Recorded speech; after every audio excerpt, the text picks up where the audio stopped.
Welcome to another episode of the State of the Bulldogs. It's a quad box tonight. We got Jeb, Mike, and Grant. Jeb, it is fantastic to have you back on the show tonight. How is anybody plant any flags this weekend? No, no flags. I did not start any fights this weekend. I compared to everybody else. That was the thing to do, apparently. And no pepper spray was used either on my end. So no one got pepper sprayed? Man, we're in the minority. Yeah. Crazy weekend of football, crazy weekend of basketball. We'll get to the miracle in MTE, but first, boys, a little around the horn. Bama, Ole Miss, South Carolina on the playoff bubble. Presumably one of them gets in. Mike, we'll start with you. Who gets in? It's got to be Bama of those three. I mean, they beat Georgia. Who else did they beat? Beat LSU, right? Lost to Oklahoma. They did lose to Oklahoma. Lost they to did Tennessee. lose to Vanderbilt, but they lost to Vanderbilt before people knew that Vanderbilt was good. Are they?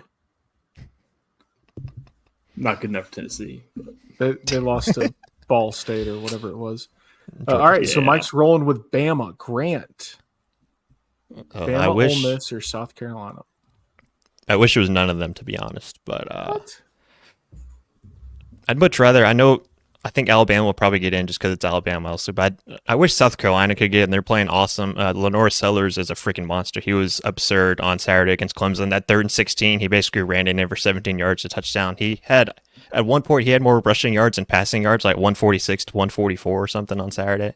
That's crazy. So it would be fun to see them, but I think, unfortunately, it will be Bama getting in, unfortunately. Boo. Jeb, Ole Miss, USC, or Bama? You're on mute. These guys are always picking the powerhouses. I know. I got to go South Carolina. Heck yeah. I don't think Ole Miss is in, but maybe the Clemson win isn't as strong though. But it's good. Played, like Clemson's a good team. If you want to roll with a hot hand, sure, pick South Carolina, but I don't know how you can pick a 3-loss SEC team over another 3-loss SEC team that beat the first team and also. It's all about how you're playing Georgia. now, though. It's all about how you're playing now. The committee left out Florida State last year because they had their quarterback injury. Recency bias is real, and Bama's limping into November and December. South Carolina's storming through November and December. That's it, Sam. That's why. Or maybe South Carolina. Or maybe Clemson beats SMU and SMU doesn't get penalized for playing in a conference title game. And that would be the biggest bummer of all if SMU knocks all three of those teams out, because one of those teams deserves to get in. And I think all of them are pretty equal. You can do a little coin flip. All right. It is officially sweater weather. Are we going hoodie or crew neck? I think everybody except for Mike has some kind of outer layer on. Grant, we'll start with you. Hoodie or crew neck? I normally go hoodie or quarter zip is kind of the two I kind of go to, but I'll stick with hoodie as I'm wearing a hoodie right now. Quarter zips are kind of their own thing. Like I didn't put quarter zip or like full zip. That's its own deal. Jeb? Crew neck. I have like 40 crew necks. So that's the way to go. Mike? Yeah, as I enter my 30s, crew neck for sure. Was on Poshmark the other day, shopping around for some crew necks. So you trying to get promoted or fired? It's like. All right, so last question before we get to the MTE. Man, all of you. Who is going to win the Natty? It's a toss-up, boys. I think Oregon is probably Vegas's favorite. I have not looked at the updated odds, but Oregon, Texas, Ohio State are the front runners. Ohio State obviously took a giant hit against Michigan, but the field feels wide open. It seems wide open. Is it wide open, Mike? Who is going to win the national championship? It is wide open. It's weird because my Vols are probably going to make the playoffs, but they're going to play Georgia or Ohio State, which are like 2 of the 3 teams that I don't want to play. So it's just odd to see the bottom tier teams being kind of powerhouses. Like I would rather play Notre Dame and Indiana or Penn State over Georgia or Ohio State. Fair. Yeah. So who wins? I have no clue. Who's your pick? Tennessee? Come on. Tennessee. Why not? Let's go with the Vols, baby. Go Vols. Jeb, Who are you picking? Ohio State. I said it was Ohio. I said it was Ohio State in August, early September. Did you not watch them And get I'm sticking to bodied? It's Absolutely Michigan. bodied by the zombie of a football team that Michigan is. They'll be fine. Best offense. Are you an Ohio State fan now, Jeb, since your father-in-law is an Ohio State fan? Oh, that's a good point. Right. Yeah. You have to be. No, but Ooh. I do Ooh. follow Ohio State. Yeah. Sure. There's no bias involved here. They're the best offense. Jeb, you are always biased. Saying no 3 months into your marriage is a dangerous game to be playing at this point. But Oregon is the favorite plus 350, Texas plus 380, Ohio State plus 400, and then you get to Georgia plus 550 for on FanDuel.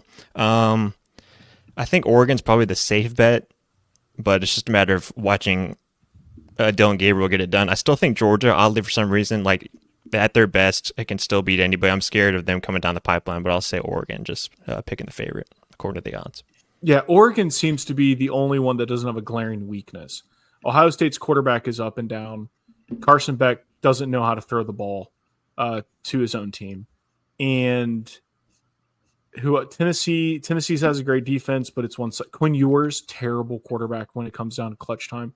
I mean, Dylan Gabriel is probably the best option at quarterback. And it's just a down year overall. They have one quality win. It was at home, and it was like a one possession game against Ohio State. Yeah, right. Like you don't feel good, but that's got to be the favorite. Tennessee is plus 1,800 behind Alabama, by the way. Easy. See, I would hammer Tennessee. Think about it. Nico gets hot. That team is pretty unbeatable with Dylan Sampson. I always want to say Smothers. Is there Dylan Smothers out there? He was a running back at Oklahoma, and now he's at NC State. So there you go. That's why. Oh, yeah, he's the North Carolina kid. Yeah, so Dylan Sampson. Because you think about most elite units, Tennessee's and Texas's defense and Ohio State's defense. Those three are the most elite units. No one really has an elite offense. It's all kind of up and down. Even Dylan throws for $150 every now and then, but should be a fun one. Doesn't it feel like with the new format? Obviously, the top 12 have a chance now, and that changes things. But doesn't it kind of feel like it's actually legitimate? And now there's like not actually one team that's just dominating, or two teams like it has in the previous format. Oh yeah, especially this year, like rigged and just kind of like not fun. And the last 8 years or whatever. This has been the most like even. The top 10 has been a long time. Thank God they're not having to choose 4 teams to go into the playoffs. Yes. I don't know how you make that. It's easier just to choose 2, and I think you just have an Oregon-Ohio State rematch. Maybe Texas winds lost to Ohio State. What? These conference championships don't count, Mike. They don't count. It's like, what are we pretending here? It's not a real loss.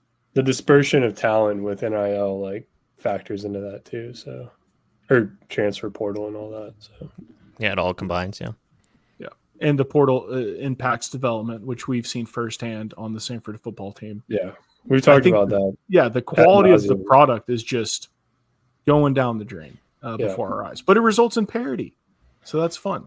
All right, boys, basketball. The MTE miracle, something I don't think any of us saw coming. 2 crazy games and then a snoozer as expected against West Georgia. But first, let's talk about North Dakota State. Grant, you can lead us through this one. I remember you texting the group. This game, the 29 game or 28 game home win streak is over barring a miracle. And that was at about the 3-minute 50 mark. Yeah, that sounds right. Yep. Down 14. Yeah, full disclosure, I tweeted that out too. I tweeted out what I put. Rylan retweeted. I was like, "Oh, thanks, Rylan. Appreciate that." But yeah.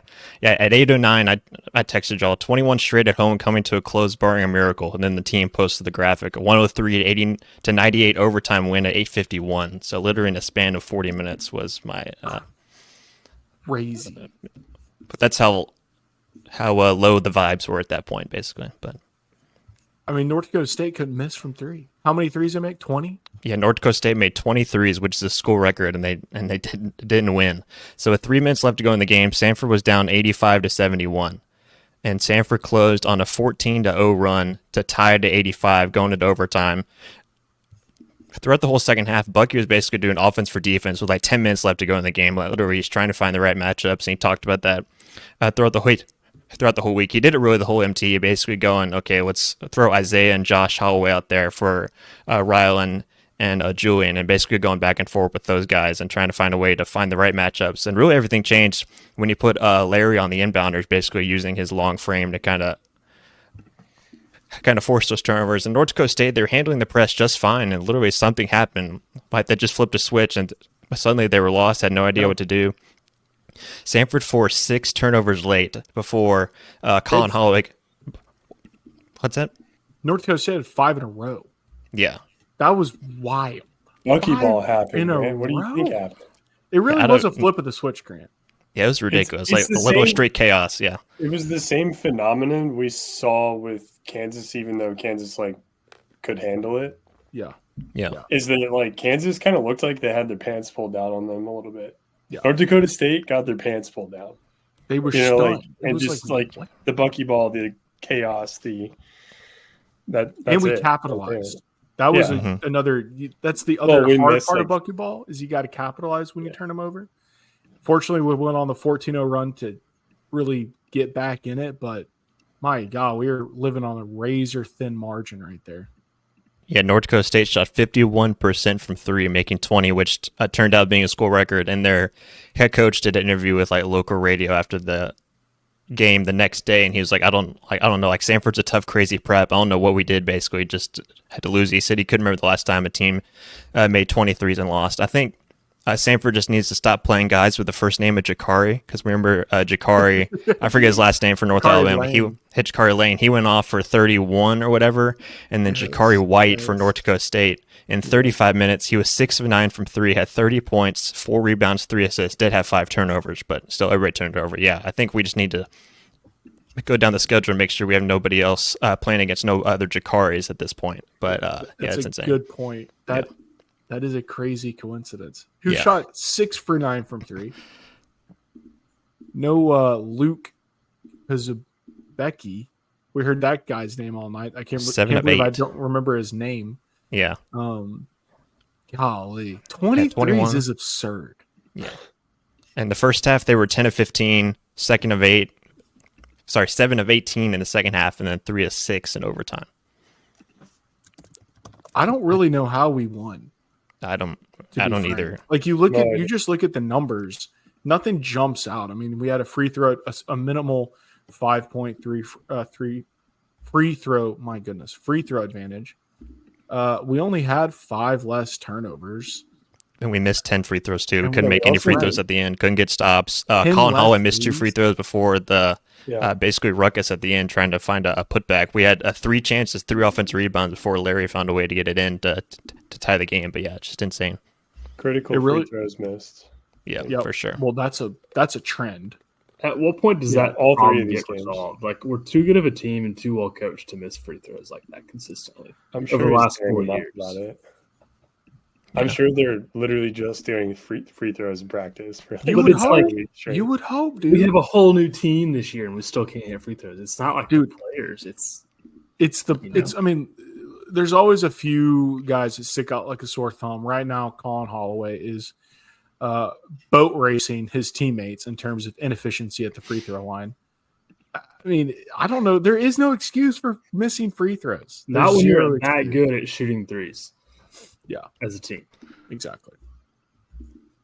Samford missed 10 free throws, but then you go to Samford's side, Colin Holloway, even though missing 4 free throws, had 24 points, 11 boards. He basically, with 4 assists, did have 4 turnovers too, but basically he was one of the main guys getting in there, getting boards, obviously, with the 11 rebounds. Trey Fort put in 24 of his own. He missed 2 free throws. He was 3 of 9 from 3, still ended up with 24 points. And then Ryland basically took over in the North Dakota State game, and then the Utah Valley game, which we'll get to. He even took over even more, but had 19 points, 4 of 7 from 3, 6 assists, 0 turnovers in 31 minutes. So yeah, just him coming up huge, which is what Bucky kind of mentioned preseason. Like he's going to have moments like these where he kind of looks for a shot more, and he certainly did with 19 points.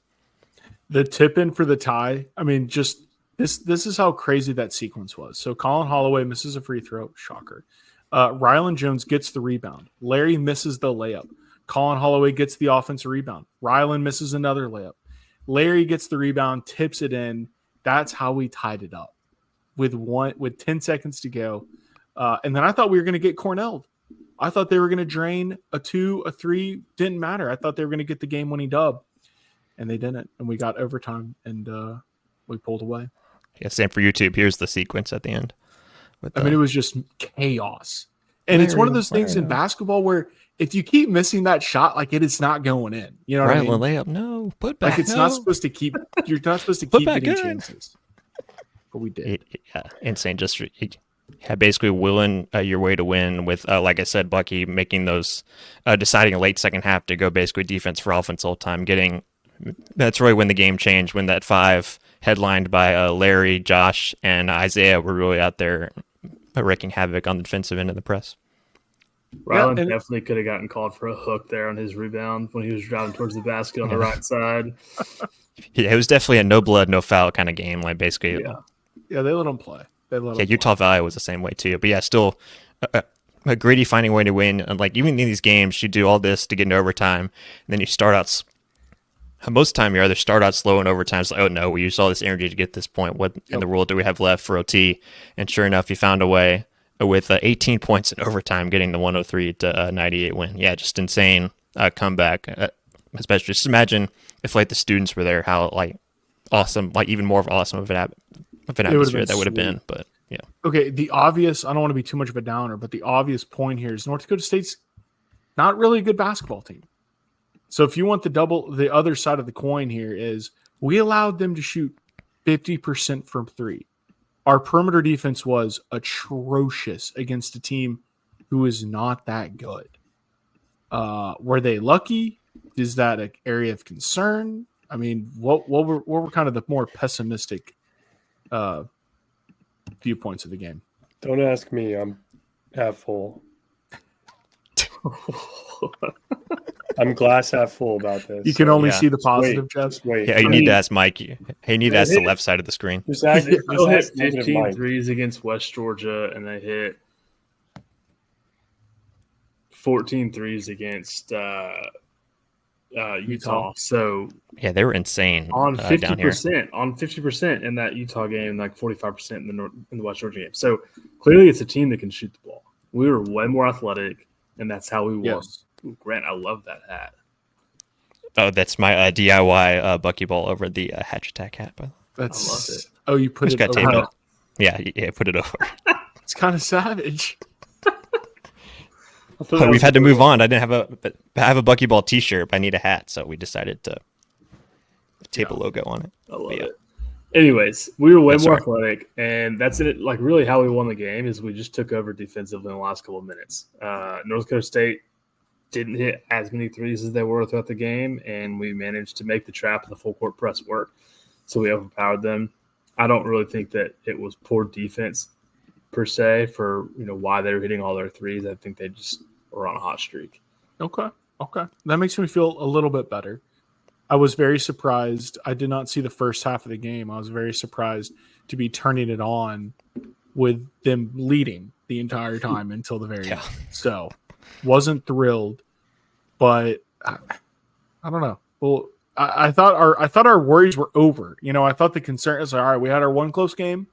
We got Utah Valley coming up, who is a little bit better of a basketball team than North Dakota State. A little bit better of a basketball team. Who won that game between those two? North Dakota State? Yeah, they won by 20 points. Yeah. Wow. Yeah. Wow. All right, so 83 to 63. Yeah. On paper, Maybe they're Utah Valley. playing. Yeah, on paper, Utah Valley seemed to be better. Obviously, that is not the case. But it didn't matter. It didn't matter that North Dakota State could beat them by 20 because, my goodness, we are in another nail biter with Utah Valley. Mike, talk to us about that one. Yeah, honestly, same story. Aside from the three-pointers that Utah Valley could not hit, They got up by double digits. Were up by double digits most of the game, and kind of just made us look like a pitiful basketball team. Yeah, They were breaking the press all game long. We could not stop them worth crap. They had, I think, 44 paint points. Yep, 44 paint points. Is that right? Yeah. Yep. Just not a really athletic team. They're a long team, good on defense. I think they lead the country in blocks, and it definitely showed we really couldn't get our offense going outside of shooting the ball, which I realize is buckyball, but the ball movement really wasn't producing any open looks. And they just kind of made us look like a sorry basketball team, honestly. I don't know if it was the Thanksgiving lag or what, but the guys just didn't really seem like they wanted to play. They were out of position all game long on defense, could not get a stop. Just embarrassing. But at the end of the game, our defense prevailed. Full court press, forcing turnovers. Rylan Jones took over. Brownell played incredibly the whole game. Really kept us in it the first half, and we pulled away. I think we just played lazy last week. You think so? Because I sent you guys a text in the middle of the North Dakota State game, and I was like, this team looks lazy right now. Yeah. And then watching the Utah Valley game, I thought the same thing. I was like, they're doing it again. So they're going to have to pull, a hat trick out again on at the end of the game and come back from this. And I was like, maybe they do a miracle like they did. And they pretty much did, right? We only got to the line 5 times, to your point, Jeb. 5 times. Yeah, it just looks like it's just sloppy basketball and not just being lazy, I guess. Just not really caring is what it seems like. I can go through my motions and get through this game. We got out rebounded. Yeah, Utah Valley was a big team. They had a bunch of size. The whole starting 5 was 6'4" and taller, and they obviously used that size. And it was a physical game too after going through the North Dakota State game. But they did like to turn it over, and that was the saving grace in this one. The North Dakota State one seemed more unlikely just because they were so hot from 3. Utah Valley seemed like we could actually do it just because they kept trying to keep us in the game. Because to your point, Mike, if they hadn't turned it over so dadgum much, they win this game handily. It's over with 2 minutes to go. Well, they didn't have to rely on the 3. They only hit 5 threes the entire game. So if they didn't turn it over, they would have been. No. That's what I'm saying. They didn't have to rely. North Dakota State had to hit the 3s to beat us. Utah Valley, and I guess what I'm saying there is you don't have to be hot to win. If you can score down low consistently, like Utah Valley was, you should be able to beat us if they can just hold on to the ball. Because our defense, it was so bad. And I know that Bucky's talked about it all season, and you guys talked about it last week after we played Michigan State. But guys being out of position, just kind of standing there down in the paint when somebody's driving on you and just kind of letting them run right by you. Not trying to box out, not rebounding. The boxing out is absurd. It's terrible. Absurd. Put a body on everyone. Utah Valley would have 3 guys on the floor going after a loose ball, and we would just have one guy kind of standing there reaching for it, Yeah. That's the sign. That's a sign of laziness in basketball. Get on the floor, dive, Who cares if you get bruised? Are y'all worried that a team like this could beat the press so easily? I mean, it looks like there's more and more bad tape getting put out there for SoCon teams to take advantage of us. Or is it just a matter of a press is not really breakable if you play it well enough? Most teams just aren't capable of doing it. That's one way to look at it. But I'm looking at these 2 games and I'm thinking, wow, it's really good for us to sort out these issues now at this part of the season. And to get 2 wins out of it, it's just we won these games, right? Now, were they the best games? No. Are we getting bad tape out there? Yes. Are we? But can coach go fix these issues before we get into conference play so that we don't get into conference play and get snubbed by VMI? That's not going to happen. But you could, right? Some team that's bottom barrel SoCon this year takes 1 or 2 wins from us. you don't want that to happen. So no.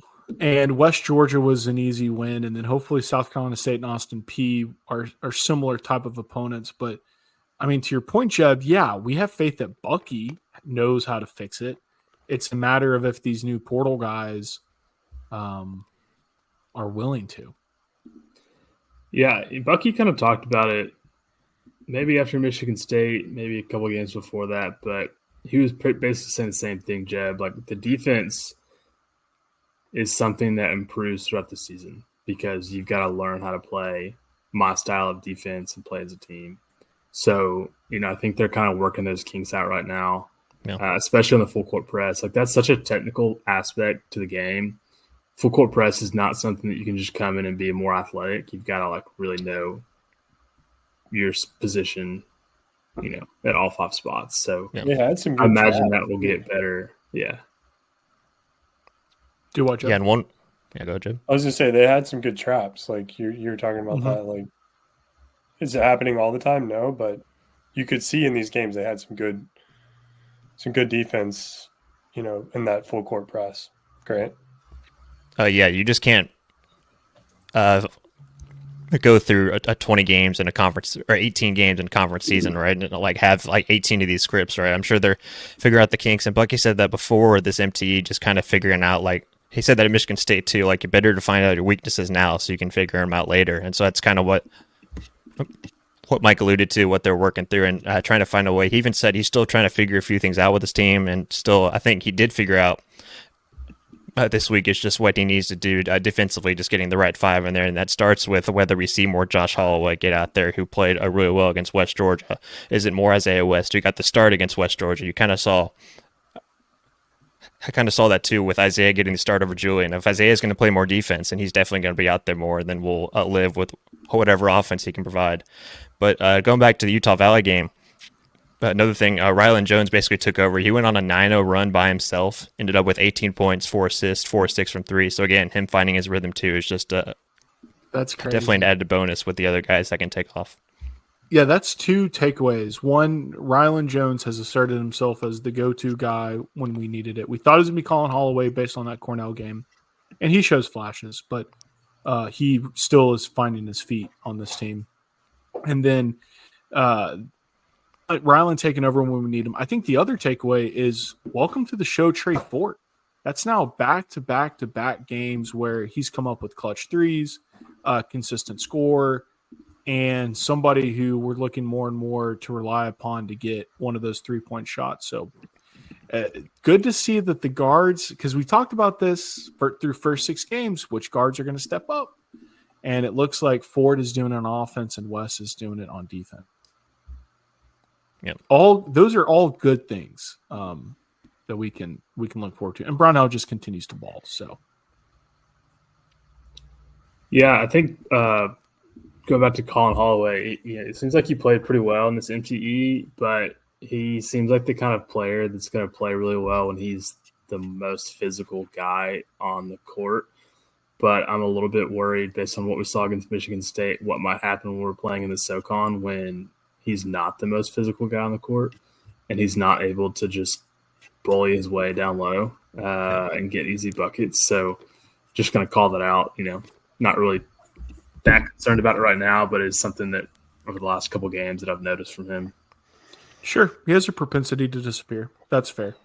I've been liking Brownell's impact in that aspect of physicality. He's got some moves down there in the block too. Basically, Riley kind of struggles finding a way to get to the basket other than using whatever strength he can use. But Jaden's he's got a little bag down there he can get to, and he'll definitely provide that more physical presence, which is why he's starting to play a lot more. I didn't look at the minutes, but did Larry play more in this MT? I'm seeing 13 minutes against Utah Valley, 12 minutes against West Georgia. Riley was 10 minutes. Yeah, Riley's minutes are diminished. He's still being efficient. 11 when you get 10 minutes against West Georgia, and what is it against 0 point? He didn't really play at all against Utah Valley. So when you get in those hectic games, 3 games.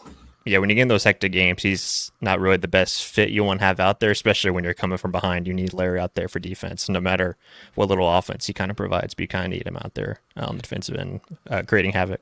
It is crazy seeing the difference of speed that Larry and Brownell bring in those moments, Grant, where Riley's definitely set up for the SoCon conference games, but in some of these more wily teams we're playing, especially you think about that North Alabama team, it's just crazy to see what a traditional big man looks like out there. He will be an advantage in the SoCon. Yeah. Right now, Brownell is the Swiss Army knife against a lot of these smaller but more athletic teams. Yeah, some games he's going to be a good fit, and some games you're really going to have to lean on Larry more. You kind of saw that in this MTE too. Bucky trying to kind of figuring that balance out of winning, finding the right matchups for Riley out there. I know the one matchup that we're all looking forward to is going to be that Wofford one. What's that dude's name for Wofford? Filowich. Yeah, dude. Also, we will need Riley against Arizona. So. Grant, we might need a new team against Arizona. Yeah. I know they didn't look too hot this past week, but one thing before we move on, we had Jaden and Riley post game after Utah Valley, and Jaden was like, I knew all those guys from AU and stuff, and on the TV broadcast they had a graphic of everyone's favorite Thanksgiving side dish, and we asked Jaden and Riley whether it was called stuffing or dressing, and Jaden was like, stuffing. Dressing's like ranch, right? That's not a bad answer. Yeah, it's not. What are y'all's answers to that? I said, oh, yes, the Utah kid in Alabama learning what dressing is. It's not ranch. It's what dressing or stuffing. Yeah, pretty sure stuffing gets stuffed in the turkey and dressing is baked on a baking sheet or That's how I've always viewed it, Mike, and we don't stuff. So no. Yeah. Sometimes we do. Grandpa likes it, but he likes that mush. Jeb. Yeah, just be careful what you put on the internet, Michael.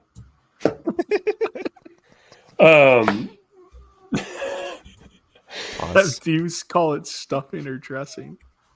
Now that we're talking about it, I have no idea. I guess we call it stuffing. Jeb doesn't know. Jeb just shows up. Wait, hold on. Oh, that's right. What did y'all contribute to your Thanksgiving dinners? Grant, what did you cook while Jeb thinks if it's stuffing or dressing? Hold on, Jeb's asking his secretary for answer. No.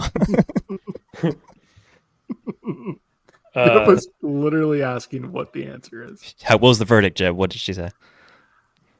She said technically it's dressing, but I call it stuffing. Okay. There you go. I think I interchange them, but that's what I do. I'm not planting my flag on that.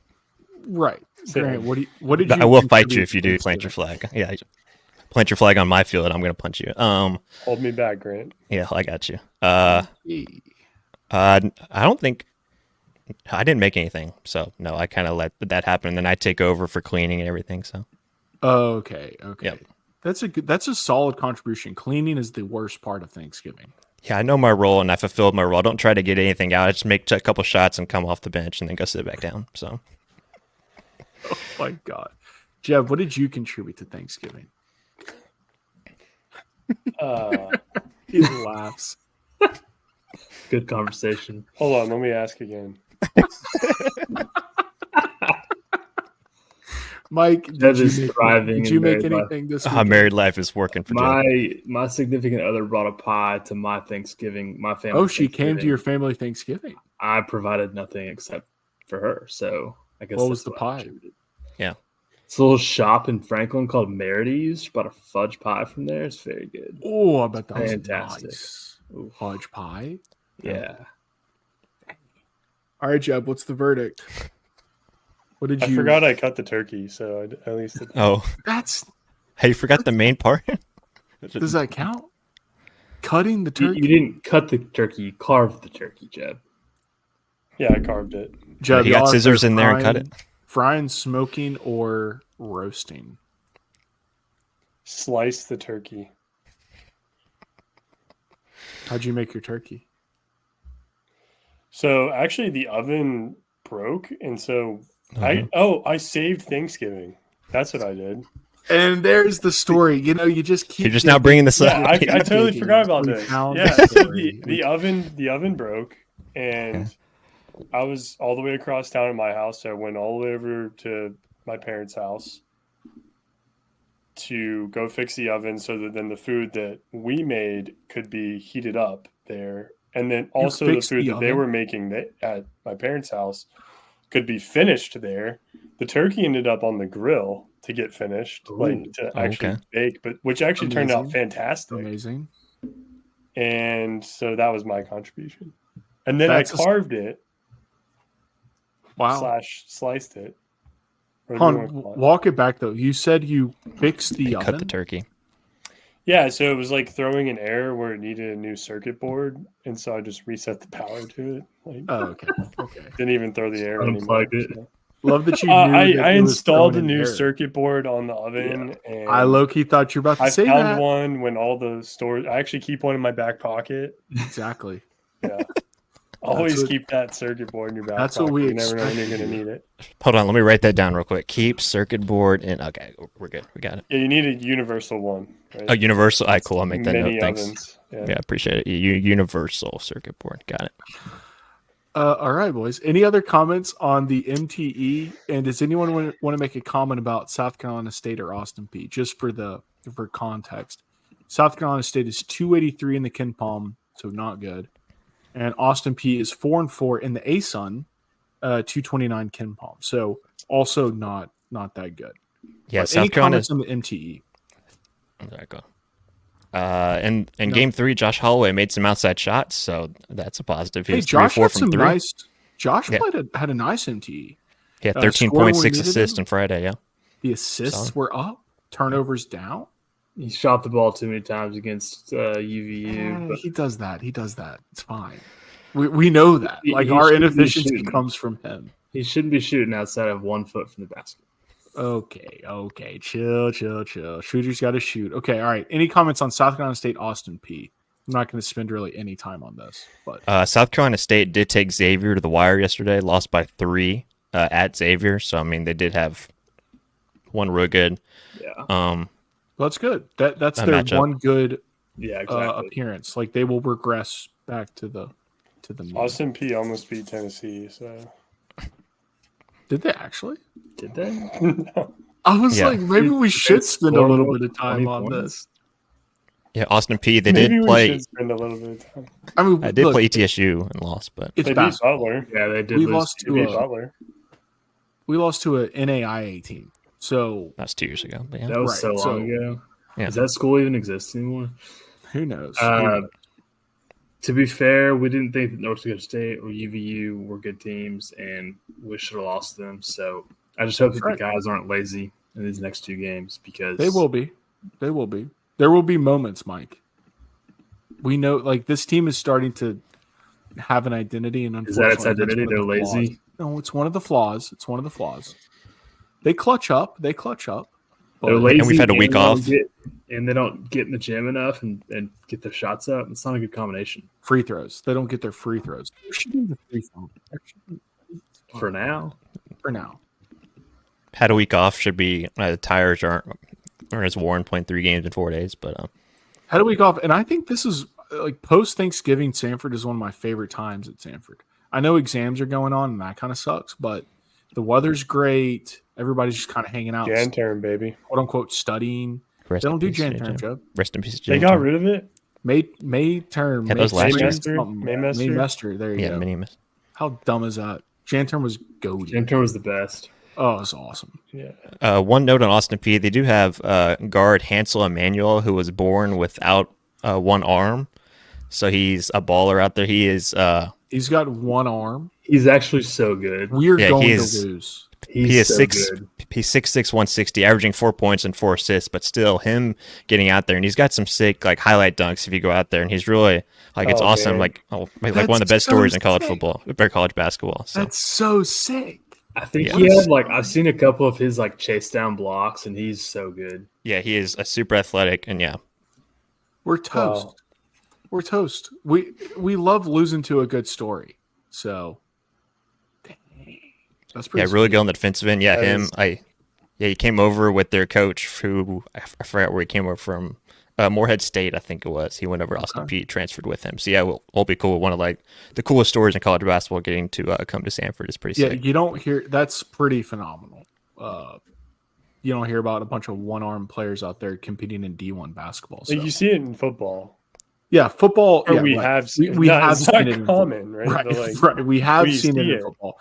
Basketball, that's there are guys who played in the NFL NFL that had one arm. That's amazing. That's amazing. Yeah. What a stud. What a stud. So if you go on Twitter, like Mike said, you can look up some of his like highlights he's got, and he's averaging over 20 minutes a game too, which is pretty sick. So, oh man, dude.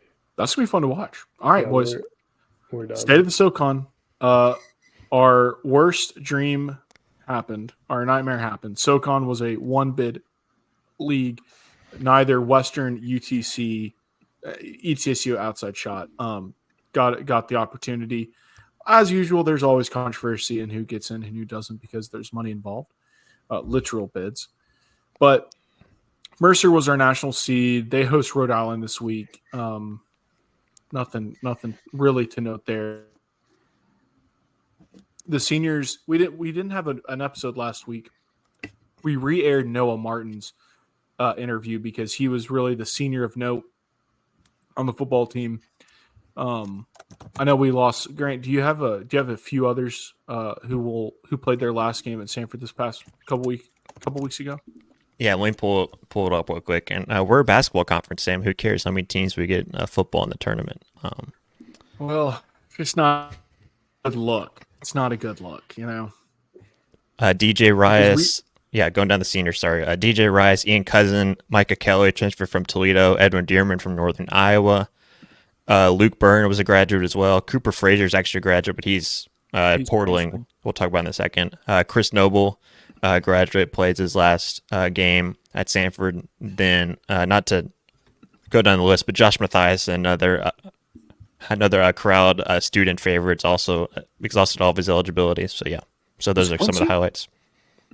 No, Quincy's got a couple of more years. So okay, yeah.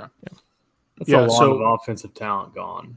Yeah, Rice, man, Cousins, man, especially Cousin putting on really the first year where he shined every game, or a lot of games when our offense shined, you know.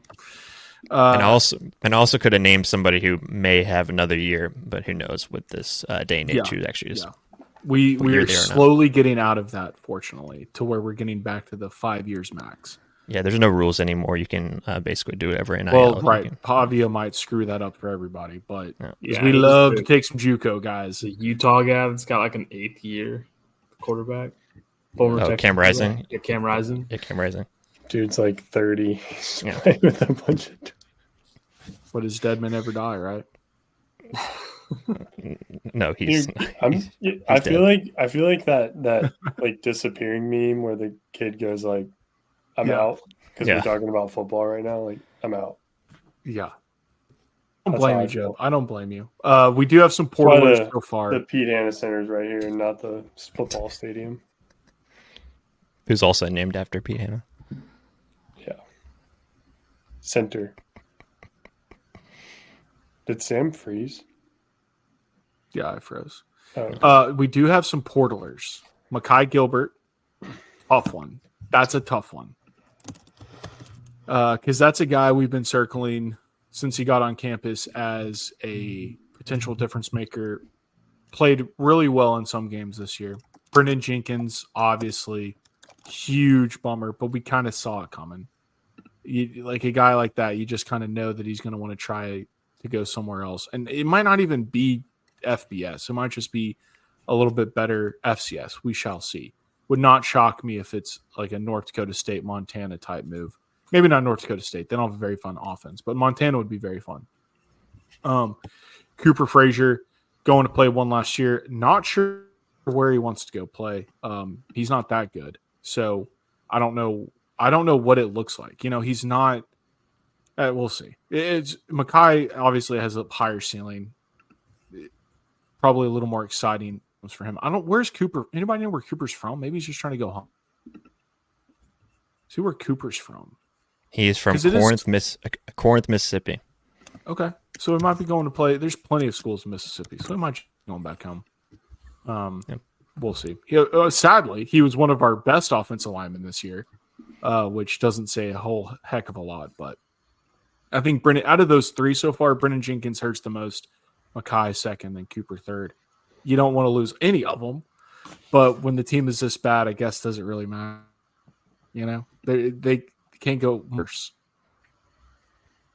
The portal officially opens December 9th, so that's when everyone else can officially get in. Although guys are entering now when they're eligible. I think graduates can enter whenever. I think that's the rule.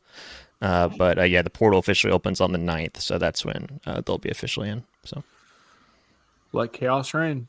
All right, Mike, walk us through. So I did not put. I don't think the SoCon has any marquee non-conference wins, but Mike, walk us through kind of what the conference is looking like, KenPom and net wise, because the first net rankings were dropped.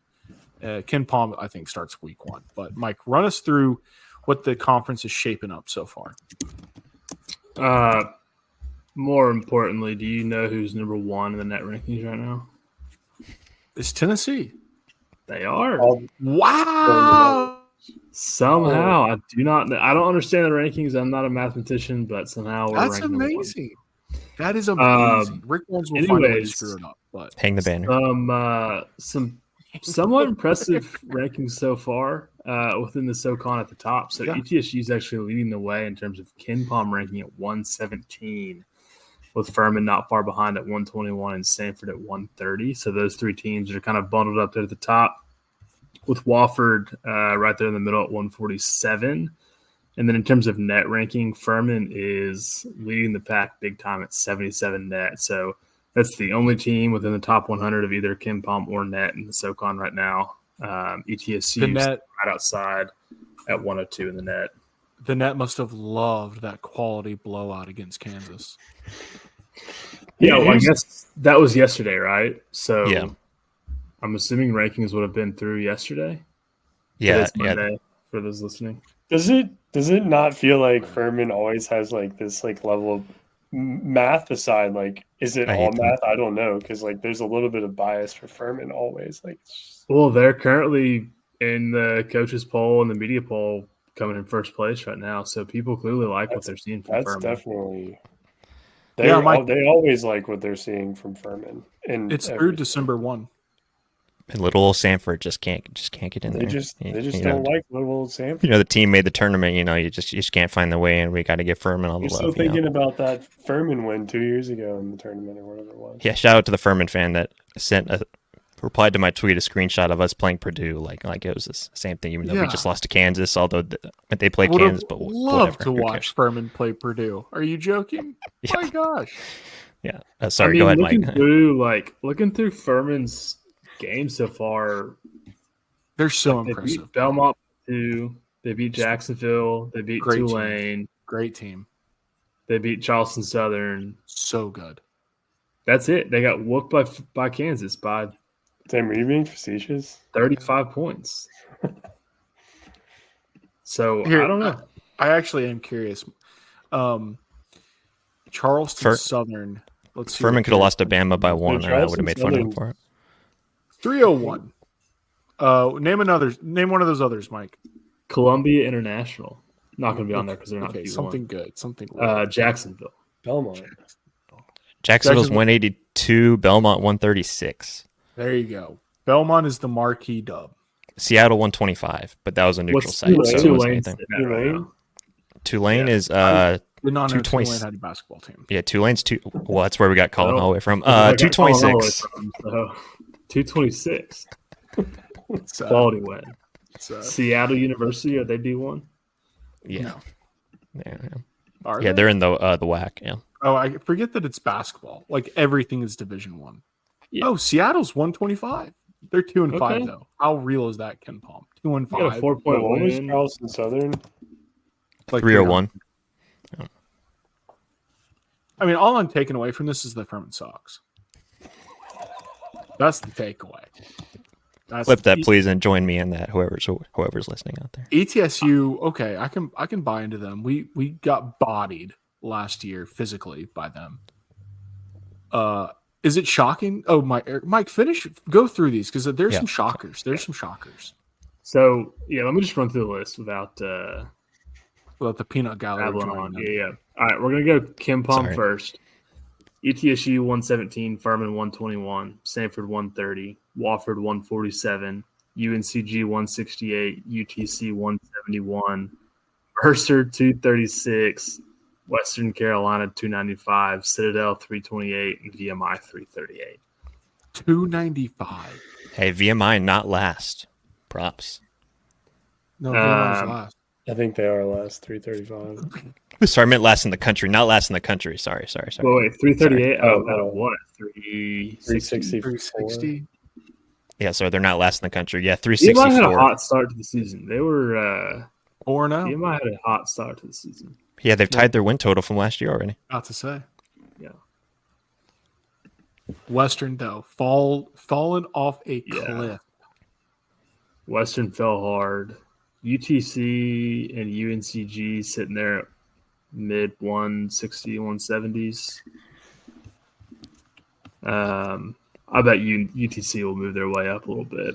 They have to, right? Yeah, Frank Champion hasn't played yet. He's about to play his first game this week, so they're getting one of their guys back. He's one I think ETSU might have like the strongest resume thus far, maybe. Played Davidson really close. Who's spring champion? They smacked. He was the D2 transfer who averaged like 19 and 12 or something ridiculous at North Georgia, 6'7", 6'8". So okay, Jed, that's interesting that we're gonna have a common opponent. I like that. Something to measure us against. Yeah, I didn't realize that. They beat him 79-57. Yeah. Furman plays Princeton. About that while we're playing them. Not that that's a common opponent, but Cornell, Ivies. Yeah, Ivy. Yeah. They're all the same. They're all the same. They're all white. Probably not, but I mean, I guess you got to get diversity somehow on those. I still really wanted that Cornell win. Yeah, it's Samford does. Back to Samford real quick. They do sit second in the country in points per game as we're recording at 92.9 points per game. Kentucky's first at 96.7, but Samford's second in the country in points per game. Alabama 11th. So, roll, baby. All right. Any other comments on basketball around the SoCon? That was high level, obviously, but we'll get a lot deeper once conference play begins. There's just not much of a point during the non-con. Yeah, we've got another week before a couple of teams play some big opponents. We can get into that next week. Like Chat plays Indiana, which who knows, that could be a close game. December 21st. We're doing our weekly pick'em. We will conference play, Jeff. We will do a weekly pick'em. Yeah, I'm not going to miss. We didn't do it in football this year, but we'll do it in basketball. Yeah. I would have lost in football, so that's okay. Oh yeah, this year was wacky. I would have been so optimistic. I would have just stuck on not picking Mercer every single week until I was proven right, and then inevitably I just would have been smacked. All right, so anything else? State of the Bulldogs. Mac Brown to Samford. Mac Brown to Samford. Are we digging a grave on the sideline? Why not, dude? It can't get any worse. Okay. I don't know about that one, Jeb. It can get worse. We watched UNC get worse. Yeah. Mac Brown and cash considerations, and take whoever you want other than Bucky from our school. Yeah, what's this trend of like? This should have been like around the horn. What's this trend of high level head coaches going to be coordinators at other high level teams? Easier work, I guess. Same money. Yeah, same money. I mean, Chip Kelly's soft, so is it really that shocking that he went to Ohio State to go work for an even softer individual in Ryan Day? Hey, Ryan, I'm gonna be late today. I'll show up to practice about 10 o'clock. Oh, okay, Chip. Okay, Chip. It's like, give me a break. Do you think that when Chip Kelly woke up this morning, he thought he'd be catching zingers from State of the Bulldogs podcast? I don't know. Did Chip Kelly wake up this morning? Yeah, did Brian? Did Chip Kelly? Gus Malzahn. Chip Kelly wake up? Y'all saw Brian Harston with his link on, right? Oh, I love how petty he's being. Dude, While he's it's getting the cash and money, I don't care. Like all these Auburn people so upset about him. Oh, he's on his high horse, whatever. It's like you're paying him $40 million to do whatever the heck he wants. Let him do whatever he wants. So much drama, coaching drama, so much coaching drama. To your point, Mike, and a lot of it is the head coaches going to be coordinators. Gus Malzahn is a wild pick for Florida State. Wild pick. I'm not quite sure it landed like they thought it would. It doesn't really get anybody jazzed up, and I think his recruiting pipelines have dried up, but who knows? He knows Florida. Maybe he just don't want to move. Central Florida's such a good gig. I don't know why he would go to the it didn't make any sense. Like, why would you leave? You're seemingly doing well. It's not a team that really aspires to be much. So, well, they do aspire to be much, but yeah, they're on the rise. I mean, if UCF gets the right hire, they could run the Big 12. Same. We'll see. What do you mean UCF has a national championship? They're going to bring Scott Frost back and just hope to repeat. That would really spice it up. I got it. We haven't even talked about this. What? Jimbo Fisher to Samford. Jimbo Fisher. Now, that is something I could get on board with. How sick would that be? That is a washed-up coach I could be on board with. Yeah. Samford guy. Yeah, Ethan, if you're listening, DM us, and we'll get this figured out. SoCon Media Day would be electric. They wouldn't know how to handle the circus that would be coming. I would not be able to transcribe any of his. No. You would need an answers. AI tool for that. It goes so fast. So yeah, Ethan, if you're listening, let us know. Yeah. Anyway, State of the Bulldog. There'll be a lot more real basketball content when the real games begin. Man, I really hope it's not two more just heart attack games. We'll see. I really hope they're not. I just want a nice casual win like West Georgia. Nope. All right, women's volleyball. We didn't talk about this, but their season ended on the first round against Citadel. We swept them to end the regular season and then lose. I don't know how that works. But Wofford shockingly won on their home court the volleyball championship, beating Mercer. Women's basketball, they also were in an MTE, and we dropped both games. Stephen F. Austin and North Florida. Not off to a hot start, but we got UNA and Miles College up next.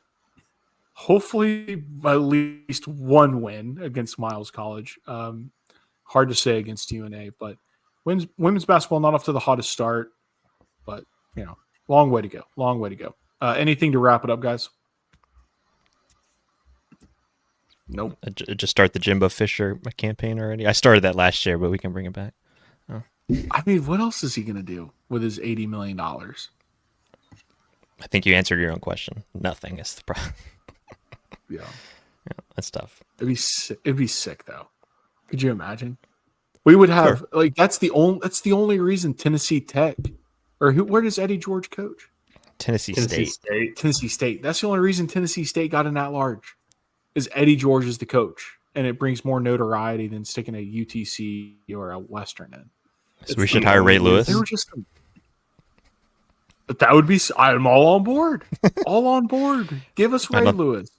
I don't think he could pass the. He couldn't pass the HR test, so he couldn't pass the. Yeah, you're right. Why not? Well, he may have. He may have done a little something. I don't know. Somebody. Allegedly. Hard to say. But there is a tight end out there for FIU who's in the portal. I forgot his first name. Hold up real quick. Oh, that would be funny. His name is a walking values violation, so I don't know if that would work out. But Beers is his last name, so I don't think that would fly at Samford. Yeah, that's not allowed. But that's awesome. Walking violation. But that would be sick. Dry campus, you can't have any beers. Rocky Beers is the guy's name. He's in the portal from FIU. That's an awesome name. Rocky Beers. Yeah, his brother Rowdy did play football. His sister, who doesn't have his brother Rowdy. What's his sister's name? Yeah, they're both tight ends. Her name's just Reagan. She's a sick basketball player for Oklahoma right now. But yeah. Is it Reagan or Ragin? It's Reagan, yeah. Okay, I don't know. Well, the Ragin would be sick. That would be better. So I'm gonna start. Heck of Yeah, a I'm family. gonna start the Jimbo to Samford, and then let's get some Rocky beers up at Samford. Why not? Let's get some Rocky beers. All right, boys. On that note, State of the Bulldogs is out. Everybody, hope you have a fantastic week. Week after Thanksgiving kind of be a drag, so hope it's a good one.